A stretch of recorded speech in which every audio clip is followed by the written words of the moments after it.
Lucie Piper is a United States Marine Corps veteran spouse, military-focused social worker who manages ACP's active duty military spouse program and is a proud mother of three. ACP is a national nonprofit that assists military veterans and families with career readiness through mentorship. She is a New York native, but relocated frequently to follow her husband's 9-year career in the Marine Corps, which took their young family from coast to coast. Like most military spouses, her career has been diverse by necessity and includes roles such as being a hairstylist, fitness director, military family readiness advisor, and program director at the corporate offices of a health and wellness company. Following her husband's transition from the military back into civilian life, Lucie obtained her Master's of Social Work with a focus on military families and veterans from Stony Brook University in New York. She also holds a bachelor's degree in health and wellness. Lucie is a member of the Phi Alpha Honor Society for Social Workers. Lucie and her husband have a podcast, The Piper Perspective. You should definitely check it out. The Piper Perspective strives to give a voice to the military and veteran families. You could find Lucie on LinkedIn at Lucian-Piper-MSW and on Facebook, The Piper Perspective. Sexual assault is a pervasive problem in the United States, including the armed forces. Today, I hope we can normalize the topic, bring knowledge to the public, and be an overall resource for victims and the community to help individuals they love. I am thankful to talk about this topic because I truly believe that it isn't spoken about enough, and I think I'm going to be able to learn a lot from Lucie to help my career in the future because this is a topic that I don't have much knowledge about. So welcome, Lucie. Thank you for sitting down with me and talking about military sexual trauma. Thank you. I'm excited to be here and share some knowledge with everybody. I had the privilege of working as an intern while I was getting my MSW at the VA here in Long Island, New York, and I was on a military sexual trauma unit. So I took away a lot. It was a really wonderful learning experience, and it's something that I think that is not highlighted quite enough. It's a really pervasive issue, and I'm excited to be able to share some information about it with you today. Yes, thank you so much. So we'll just, dive in because I know it's a tough topic and we got a lot of information to share. But what are some examples of military sexual trauma and how does that differ from the civilian world? So military sexual trauma, or MST, is the term that's actually used by the VA to refer to experiences of sexual assault or repeated threatening sexual harassment that a veteran has experienced during his or her military service. And we know that trauma is, a deeply distressing and disturbing experience, but trauma presents itself in different ways. Different people have different experiences. So what one person encounters while on active duty may not present itself in the same ways as others. So really, this can include feeling pressured into sexual activities, an example would be threats of negative consequences for refusing to be sexually cooperative, or with implied better treatment in exchange for sex. Also can be, the person is unable to consent to sexual activities. For example, they're intoxicated and can't give verbal consent, or being physically forced into sexual activities. So it is similar in a lot of ways to sexual trauma in the civilian world, but this is when it is encountered by somebody during their time of military service. Okay. So what are some of the mental and physical symptoms that MST survivors may have immediately or years later? So MST is an experience. It's not a diagnosis or a mental health condition in and of itself. And as with other forms of trauma, there are a variety of reactions that veterans can have in response to their MS state. The type, severity, and duration of these difficulties obviously will vary based on the factors that are associated with them, their experiences.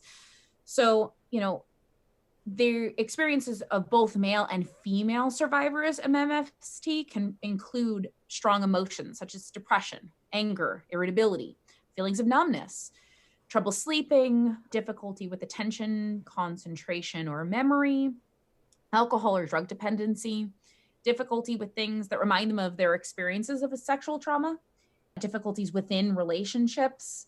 They can also have physical health problems, things like sexual difficulties, chronic pain, weight or eating problems, or gastrointestinal problems. And although PTSD is commonly associated with MST, it's not the only diagnosis that can result from MST. So, one of the diagnoses that are most frequently associated with MST among VA healthcare users are actually depression and other mood disorders, as well as substance use disorders. I'm really glad that you pointed that out and clarified it for me, is that it's an experience. It's not a diagnosis. So when somebody experiences sexual trauma or military sexual trauma, and one of the diagnoses that they might have is PTSD, what are common treatments that a victim would get? So there is no existing integrated treatment specific to simultaneously addressing sexual trauma, or really trauma in general, and sexual functioning. And those are two things that you need to consider as you're treating a survivor of MST or sexual trauma. There are going to be different modalities that you can use that can be helpful, but of course, you need to take each case on a case-by-case basis. So what's going to work best for them based on their symptomology and based on what their specific needs are at any given time. So you can either, in most cases, you can do a non-PTSD focused type of modality, which would be standard DBT, IPT for depression. You can do a PTSD focused type of treatment, so CPT or PE, and you can also really seek out other treatments. So you can utilize interdisciplinary treatment teams or fall back on psychoeducation and normalization, which are also powerful interventions. So there isn't going to be one standard type of treatment for an MST survivor because, the severity of symptoms, how long they've been experiencing these symptoms, and, what they specifically are trying to overcome are going to be different based on their specific needs and where they are in the process. I'm glad that you pointed this out, because one thing, so I'm in my master's program right now, so I'm learning a lot of this that you're talking about, and I'm like at the beginning, I'm just in my third semester. And so one of the things that they talk about is there are some counselors that are DBT focused, but then there's also some counselors that take all of these treatments and they use it as a toolbox. Absolutely. And so it's better, I don't want to say it's better for an individual, but it gives the individual more options as far as treatment because it's really focusing on them and their needs during that time. Absolutely. Which I agree with. I know there's different opinions on that, but I agree with having a toolbox. Absolutely. And I think a holistic approach generally is something that most people do well with, because it's not easy to kind of, all right, this is for my mental health, this is for my physical health, this is my spiritual health. We don't necessarily, that's not how we function as humans mostly. So, another thing that I've used when I was on the MST unit is a completely different type of treatment called seeking safety, which is something that is used a lot with usually those that are dealing with both a alcohol or drug dependency and also a trauma. So it kind of focuses on both at the same time and ties in a lot of different types of modalities and treatments in order to make sure. So the paramount seeking safety is that they are safe in what they're doing first. So kind of hierarchy of needs, and also dealing with smaller pieces as they go along and become more safe and comfortable. So, that ties in lots of different things. You're using some CBT and some DBT and, some psychoeducation tools and kind of grounding and mindfulness and all of these different things, and bringing them into kind of a more steady focus kind of treatment. So there is no right or wrong with any of these. And that's the interesting thing about mental health. But you can try to, I think that, that idea of a toolbox is something, if you've got a good set of tools that have worked or helpful, and you can pull them out as needed, I think that that's always the best way to address everybody as an individual, because, again, there's no black and white, here's what works for everyone. We're all different people. Yeah, I completely agree with that. So within the military, what is the process for reporting, and how does this affect the victim? So the interesting thing here is that MST is not used by the Department of Defense. That is a VA specific term. So sexual assault and sexual harassment policies and responses are handled by separate program offices.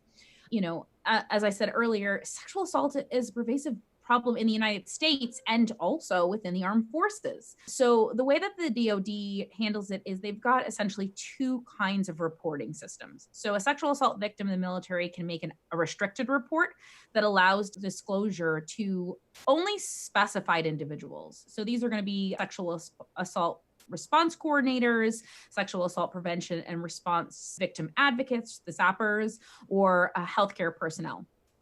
The victim can receive medical treatment, including emergency care, counseling, and assignment of a SAPer without triggering an official investigation. However, there are exceptions that limit the ability to make a restricted report. The other option is that they can make an unrestricted report. So when they do this, it's without requesting confidentiality or restricted reporting. And under these circumstances, the victim's report will be provided to healthcare personnel, the sexual assault teams, victim advocates, command authorities, or other persons, including law enforcement. They will all be notified, and it can be used to initiate the official investigative process. Okay. In your experience, would you say that this was like a 50-50? Or were you able to have access to that information on how they reported?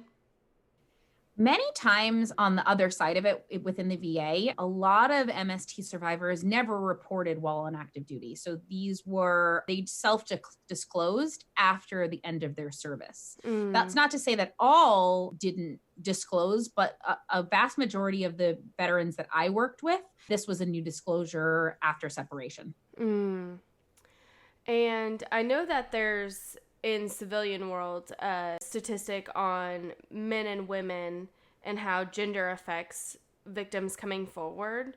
Do you see that within the military as well? So the national data, and again, this is based on a VA perspective, not necessarily within the military, which is incredibly hard to track. Yeah. But the VA statistics and the data that was gathered reveal that 1 in 4 and 1 in 100 men self-disclosed that they experienced MST when they were screened by a VA provider. Now, although the rates of MST are higher among women because there are many more men than women in the military, there is actually a significant number of women and men who both seek MST care within the VA setting. So it's definitely important to keep in mind that the data really only speaks to the rate of MST among veterans and those who have chosen to also seek out VA healthcare, which we know is not every veteran who separates as well. So, there are a lot of factors that go into this. So I think that it's important to remember that statistically, a higher percentage of women veterans do disclose MST, but because we have so many more males coming out of the military and who are veterans themselves, that we've got more male MST survivors getting treatment. Does that make sense? Yeah. And I think that's very important to look at because, especially from going back to the military point of view is where MST is veteran focused. So it's like now all coming together for me as far as how this works. And with it being veteran focused, there's a whole nother population that isn't reported, hard to gather information from. And they don't really have a voice in this. And then when we talk about veterans, it is mostly males, the military. Mm-hmm. Absolutely. And so that plays a huge role in statistics. So to analyze this, it's actually a little bit difficult. It is. It's very difficult. And in my year working in MST, all of the veterans that I supported through that process were men.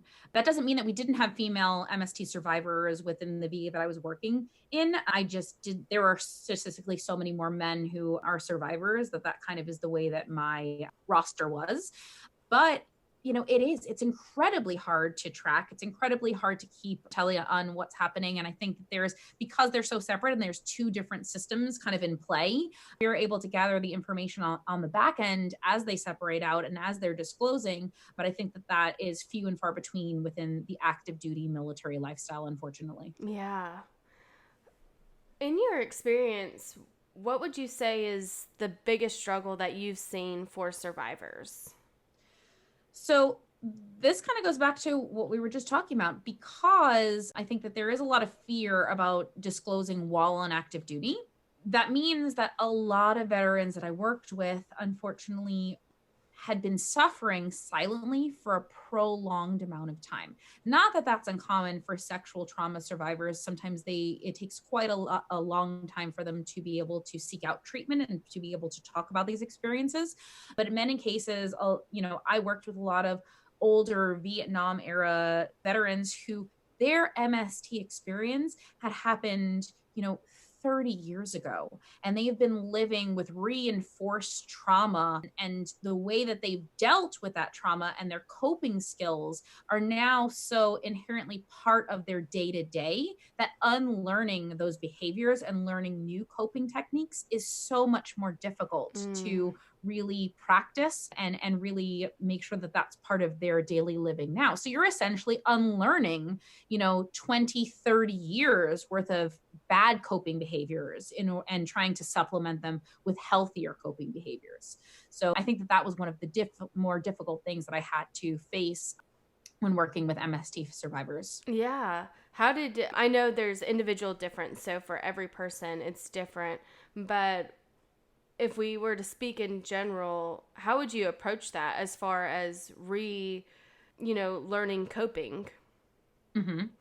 Yeah, you're right. It is a case-by-case basis. And there's no one-size-fits-all approach. Mm-hmm. But I think one of the first things that generally you have to do is you have to start identifying what is working and what is not. And so, not in judgment and not in a, here is your list of things that you need to correct, but you need to start really pulling out the details of, all right, so this is how you generally have dealt with it. When you feel sad, when you feel uncomfortable, when you get angry, what have you been doing to help yourself? And then allowing them the space to be able to really break that down and say, I've been doing X, Y, and Z, and the results of what I've been doing are A, B, and C.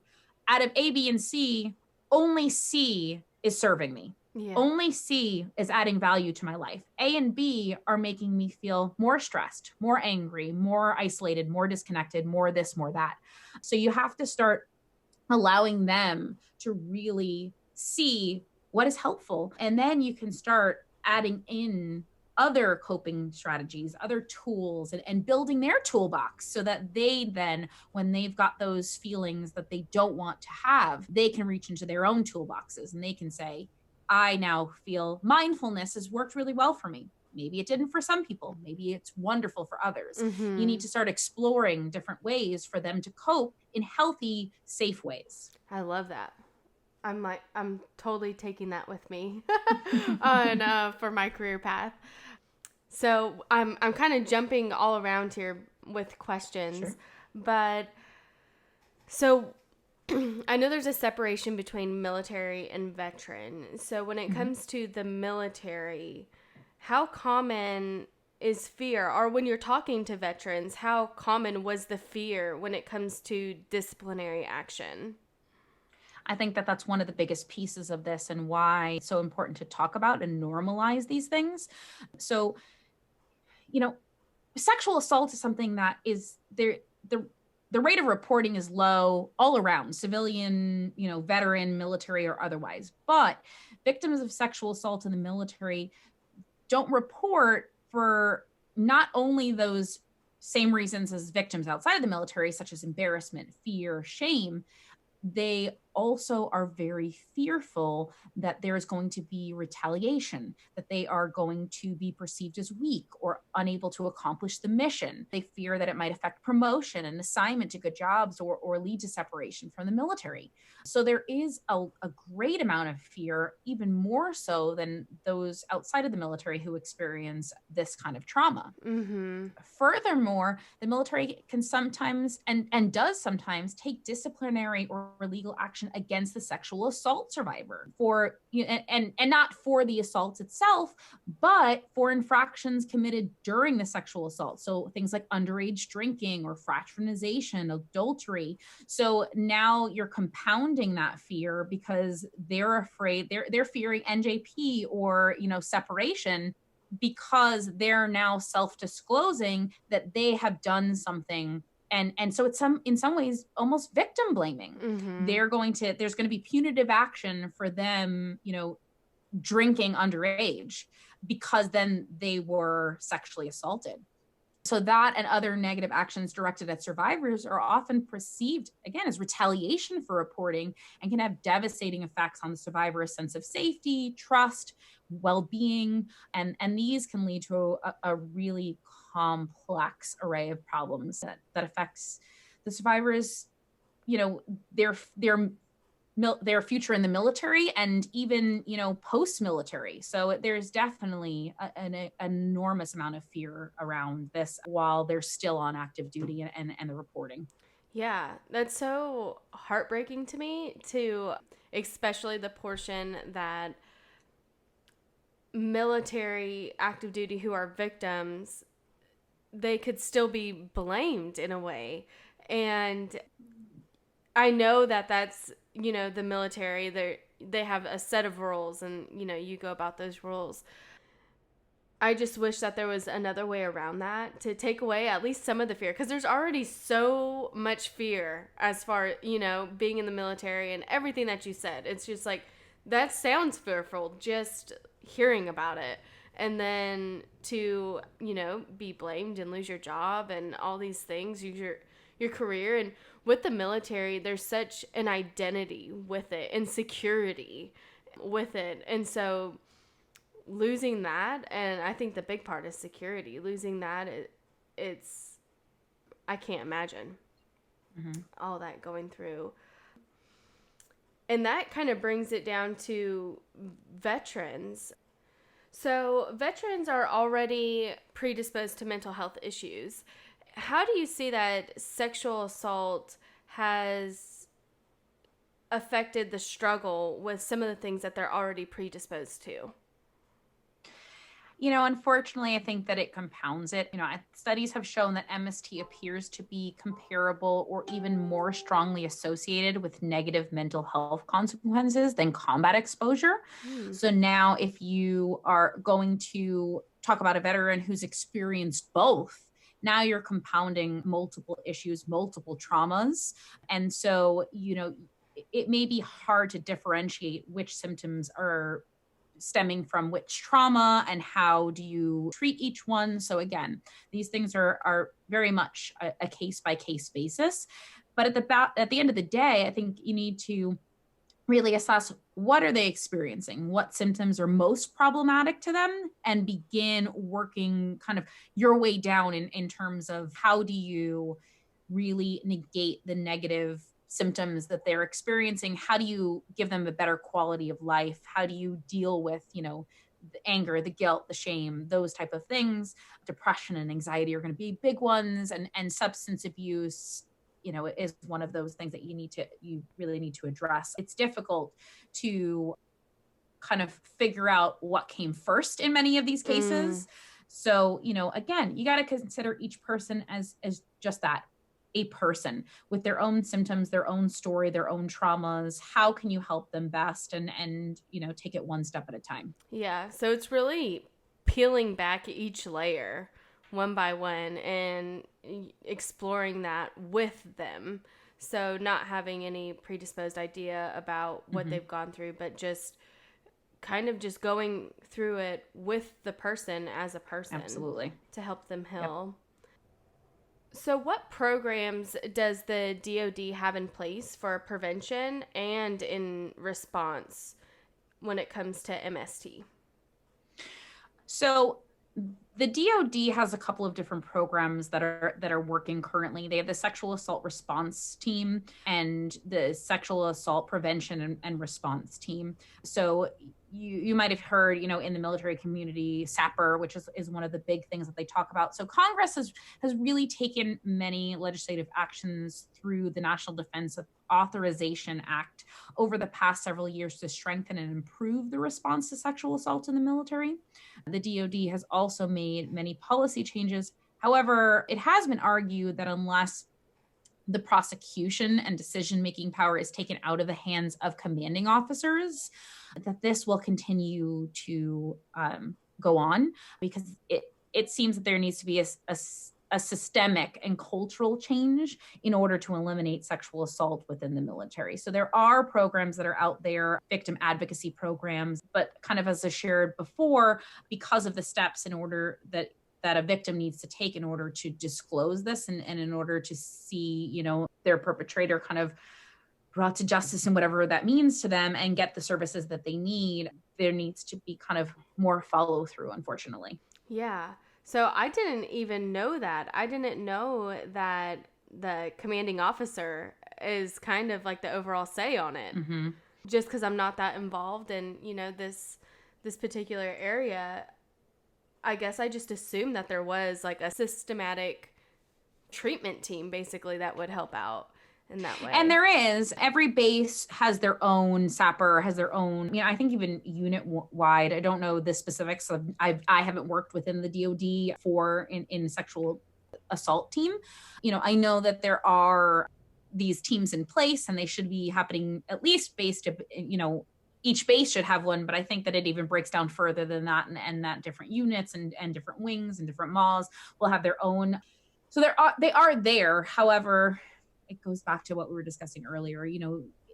Victims have to be comfortable stepping forward without the fear of retaliation. So unfortunately, if your unit's commander is going to be the ultimate say-so as to whether this is passed up or there's going to be, some kind of actions, or, I'm not sure that every victim is going to feel comfortable coming forward, because they might feel like it's not worth it. This is something I can deal with on my own, which is why we then, on the other side of the house at the VA, you're dealing with people who have, again, prolonged exposure to trauma and to poor coping mechanisms. Yeah. So that brings me to my next question. What does the VA offer for service members that were victims? So the VA has designated MST coordinators who serve as the point of contact for MST related issues. And that's when I was at the VA, that's the person I worked directly under. So that person, who is in every VA healthcare facility, can help veterans find and access VA services and programs. They also can be a referral source to other state and federal benefits and community resources that could be helpful. The important thing to know here is that veterans do not need to be service connected or have a VA disability. In fact, some veterans may also be able to receive this benefit even if they're not eligible for other VA care. So if you have a dishonorable or an other than honorable and you typically cannot receive VA benefits, you still may be eligible for MST related services. So that's going to be mental health and physical health related to your MST experience.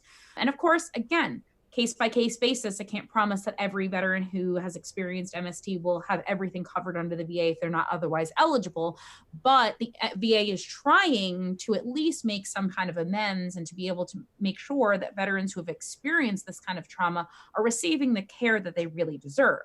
So that's not to say the system is perfect either, but they are trying to address the needs of those who have experienced it.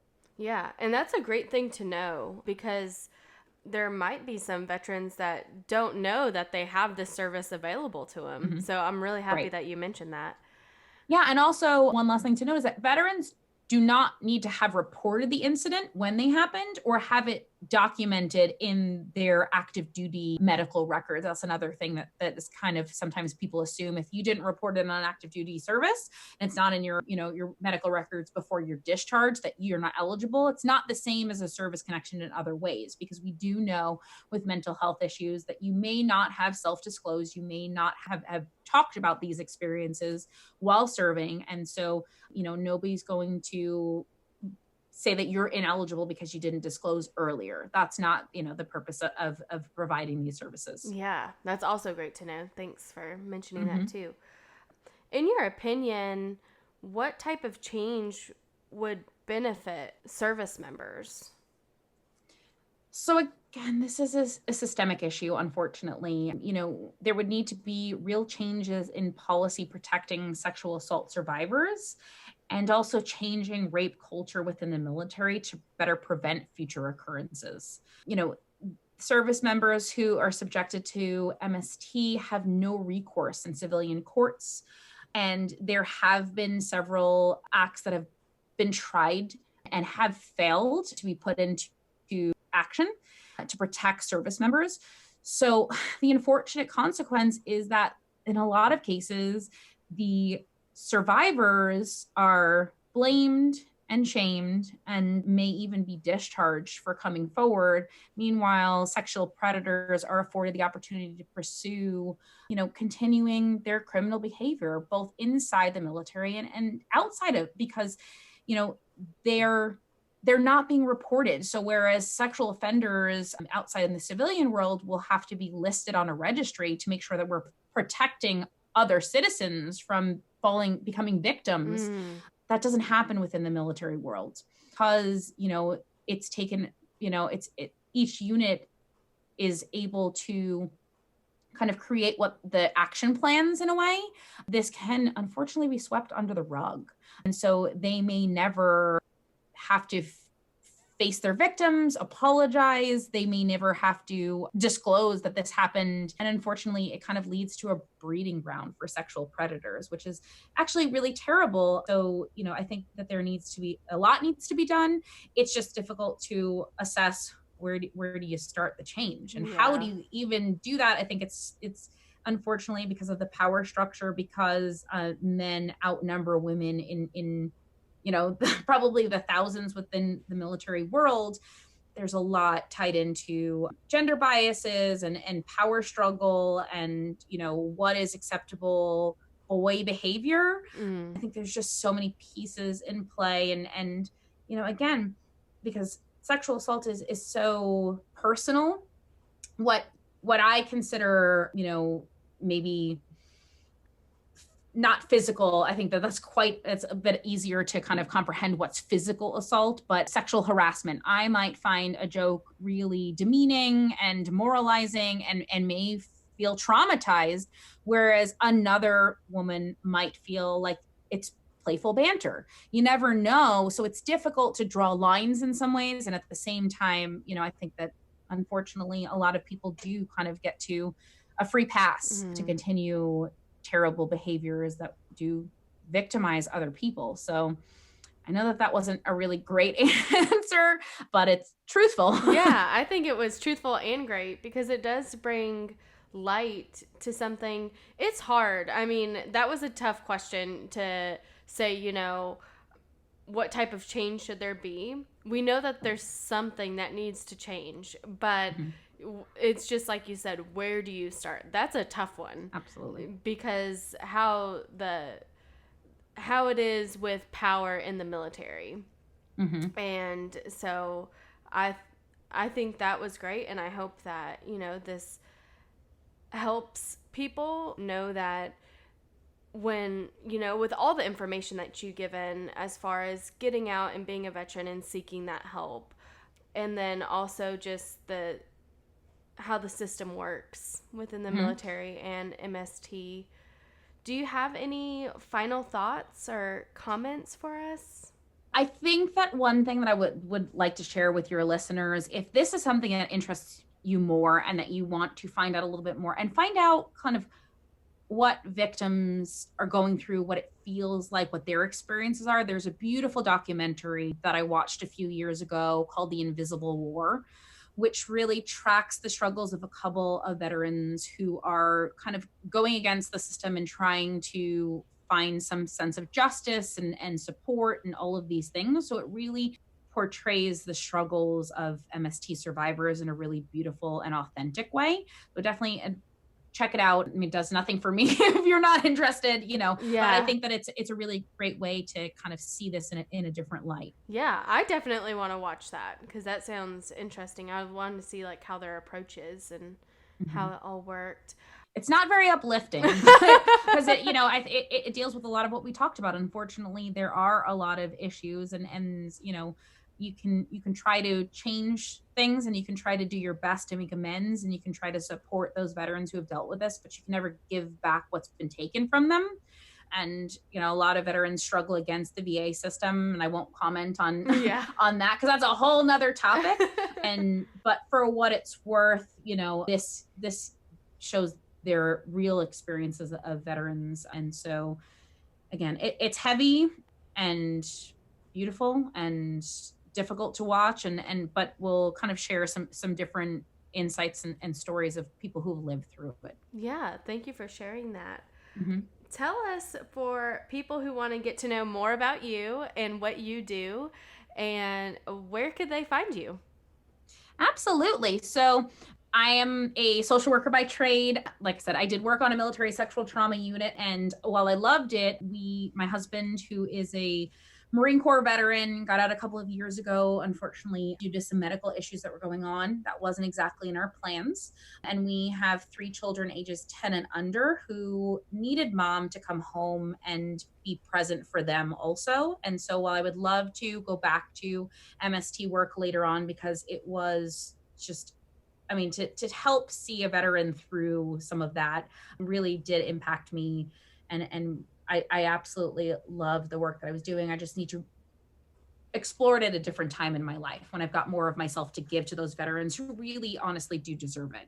So my husband is also a social work student, and he works for a VSO with homeless and food insecure veterans. I work full time for ACP, which is a mentoring program for transitioning service members, post 9/11 veterans, and active duty military spouses. And so that's our full time job. But our side gig is we started the Piper Perspective podcast. And so what we wanted to do is we felt really disconnected from our military families. Unfortunately, my husband planned to retire out of the Marine Corps after 20 plus years, and that wasn't in the cards for him. And we didn't have a contingency plan, unfortunately, which is on us. But what we found is upon returning to New York City, where we're both from, we didn't have a community anymore. We were used to the Marine Corps being our family. We lived on bases. My kids were born and grew up on military installations, went to school with other military brats, and that was normal for us. And then we were thrust back into civilian life. And so we didn't have our military community. We didn't quite fit in with the civilian community here because we were parents younger than a lot of other people. So my peers who I went to school with in college and high school, they don't have children mostly. And so that kind of separated us. So we're younger than, parents in the PTA and other things. So we just felt really lost in limbo. So we started the Piper Perspective as a way to connect with other families who felt like us, other veteran families who don't have a place to call home necessarily, who don't feel like they fit in one community or the other anymore. So we want to give voice to you all, and through that, maybe find our place also. So, definitely check out, we've got our social media up and running. We are in production stages, and our first episode should be coming out shortly. We would love to interview military families, veteran families. We would love to highlight some small businesses and home businesses as well as a way to give back, because we know that those military and veteran families work so hard and put so much of their hearts into what they're doing. And we'd love a chance to just highlight that so that other people can get to know your work and what you're doing. And so, we aren't sure exactly where this road will take us, but we're excited to be on the journey. And thank you for allowing us the chance to talk about that a little bit and allowing me to come on and share some of my passion. It's been really nice to talk about this as heavy and difficult as it is. I think that if more people understood the journey for those people, they would maybe be a little bit more supportive or a little bit kinder. Yeah, I completely agree. Well, thank you so much for having us and giving us all the insight. Absolutely. It was my pleasure.